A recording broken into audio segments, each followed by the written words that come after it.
সরকার বিরোধী আন্দোলনে এই মুহূর্তে উত্তাল হয়ে উঠেছে ইরান। আয়াতোল্লাহ আলী খামেনি তার নেতৃত্বাধীন এই ইরানের যে সরকার রয়েছে সেই সরকার কোনোভাবেই বিগত 18-19 দিন ধরে সরকার বিরোধী আন্দোলনকে থামাতে ব্যর্থ, পারছে না।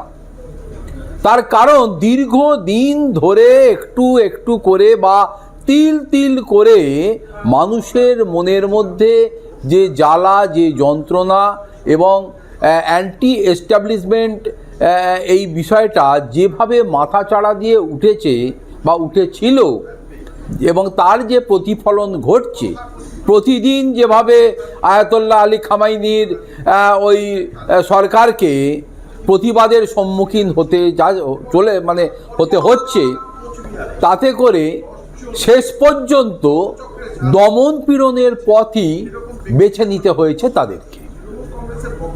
ইতিমধ্যে বিগত 18-19 দিন ধরে কনস্ট্যান্ট ওয়েতে চলা যে প্রতিবাদী আন্দোলন, সরকার বিরোধী আন্দোলন ইরানে হচ্ছে, তাকে দমন পীড়নের মাধ্যমে থামাতে গিয়ে প্রায় 2000 মানুষের মৃত্যু হয়েছে বলে খবর উঠে এসেছে। এবং এর মধ্যে সবথেকে উল্লেখযোগ্য বিষয় হলো যে এই দমন পীড়নের খবর ভেতর থেকে যেটা ইন্টারনেট পরিষেবার মাধ্যমে সারা পৃথিবীর মানুষের কাছে পৌঁছে যাচ্ছিল, প্রথমে সেটা বন্ধ করে দিয়েছে ওই আলী খামেনির সরকার।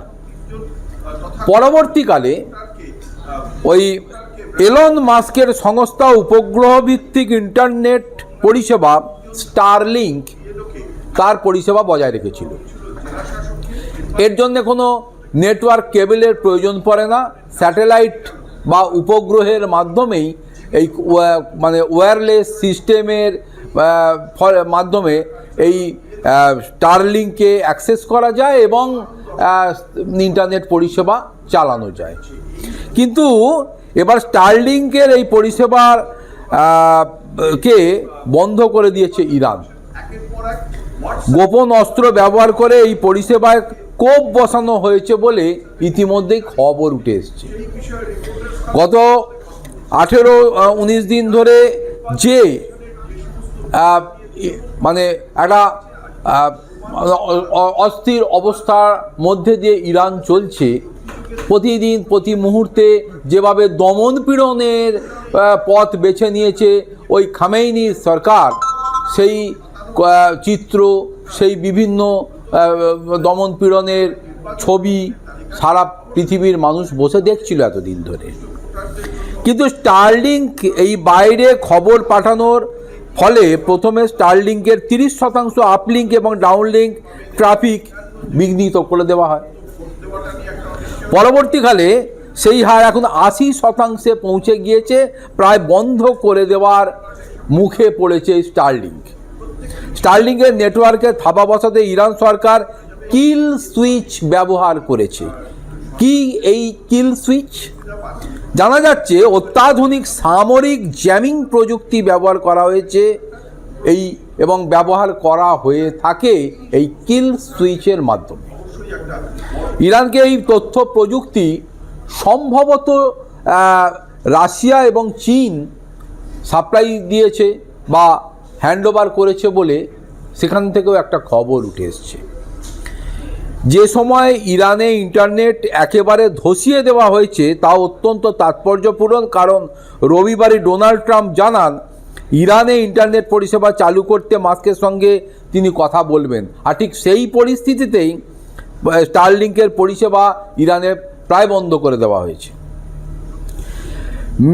মেহসা আমিনির মৃত্যুকে ঘিরে 2022 সালে যখন উত্তপ্ত হয়ে উঠেছিল ইরান, সেই সময় স্টারলিংকের ইন্টারনেট পরিষেবাই ভরসা হয়ে ওঠে সকলের কাছে।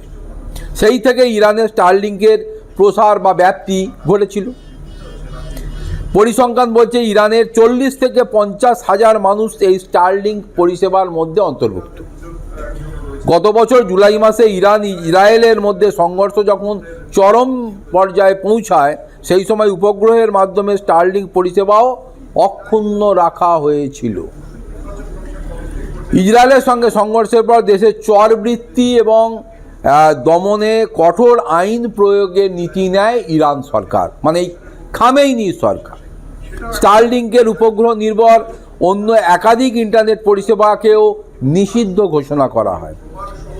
ব্যক্তিগতভাবে ব্যবহার করলেও 6 মাস থেকে 2 বছর পর্যন্ত যারাই ব্যবহার করবেন এবং ওই ইরানে বসে জাসুসি করবেন তাদের বিরুদ্ধে শুধু অ্যারেস্ট নয় বা তাকে গ্রেপ্তার নয়, তাদেরকে 6 মাস থেকে 2 বছর পর্যন্ত জেল, জরিমানার সাজাও বিধিও আনা হয়েছিল।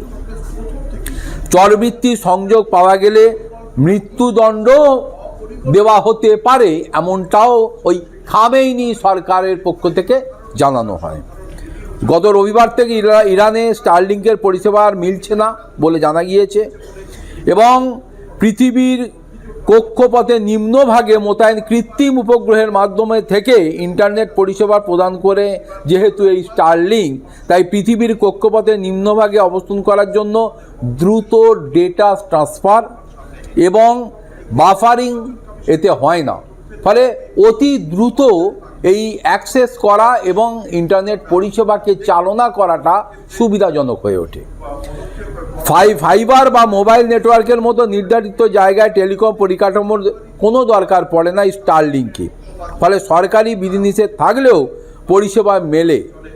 আবার প্রত্যন্ত এলাকাতেও পরিষেবা পাওয়া যায়, কিন্তু নেটওয়ার্কের সঙ্গে যুক্ত হতে গেলে যে জিপিএস ব্যবহার করে থাকেন গ্রাহকরা, সেক্ষেত্রে সামরিক জ্যামিং প্রযুক্তির প্রয়োগেরও কোনো উপায় আর কাজ করে না। ইসরায়েলের একটি সংবাদ মাধ্যম জানিয়েছে 12 দিনব্যাপী যুদ্ধের পর থেকেই এই জিএসপি সিগন্যালে থাবা বসিয়েছে ইরান। এবং ইরান ওয়ারে একটি প্রকাশিত রিপোর্টে বলা হচ্ছে অত্যাধুনিক প্রযুক্তি ব্যবহার করেছে এবং চীন বা রাশিয়া থেকে তা সরবরাহ করা হয়ে থাকতে পারে। এক্ষেত্রে জিপিএস জ্যামিং প্রযুক্তি ব্যবহার করা হয়েছে, তা কৃত্রিম উপগ্রহের সিগন্যালকে দুর্বল করে দিয়েছে। এবং এই প্রসঙ্গক্রমে বলে রাখা ভালো যে 2014 সাল থেকে এই প্রযুক্তি কনস্ট্যান্ট ব্যবহার করে আসছে রাশিয়া। 2022 সালে ইউক্রেনের যুদ্ধের সময় এর সূচনা বা এর কার্যকারিতা দেখা গিয়েছিল এবং প্রযুক্তির মাধ্যমে আমেরিকার পাঠানো জিপিএস স্টারলিংক প্রযুক্তির ড্রোন পরিষেবা ব্যবহার করে বেইডিও স্যাটেলাইট প্রযুক্তির পাশাপাশি অ্যান্টি জিপিএস প্রযুক্তিতে বিপুল অর্থ বিনিয়োগ করেছে এই রাশিয়া এবং চীন। তাই বৈদ্যুতিক যুদ্ধ পরিস্থিতিতে কী করে শত্রুকে মাত করা যায় তারও মহড়া দিয়ে রেখেছে তারা। প্রসঙ্গক্রমে বলে রাখা ভালো, এটা নিয়েও কিন্তু ভারতবর্ষের ডিআরডিও থেকে শুরু করে যে সমস্ত অর্গানাইজেশন রয়েছে তাদেরও কিন্তু রিসার্চ প্রক্রিয়া চলছে এবং ওই অত্যাধুনিক প্রযুক্তি যে ভারতও আগামী দিনে কাজে লাগানোর অবস্থার দিকেই চলেছে, এটাও কিন্তু এখন থেকেই বলে রাখা ভালো। তাই সব মিলিয়ে ইরানের এখন এই যে পরিস্থিতি, বিশেষ করে মার্কিন যুক্তরাষ্ট্রের এই রক্তচক্ষু বিরুদ্ধে ইরানের ওই খামেইনি সরকার যা যা কিছু করছে, তার পাশে ইরানকে সাপোর্ট দিয়ে রাশিয়া এবং চীন এখন টেকনোলজিক্যাল সাপোর্ট যে তারা ইরানকে দিচ্ছে এবং এটা যে দীর্ঘ সময়ের একটা প্রক্রিয়ার মধ্যে আমেরিকাকে আগামী দিনে পড়তে হতে পারে বা পড়তে চলেছে, এটা বলাই যায়।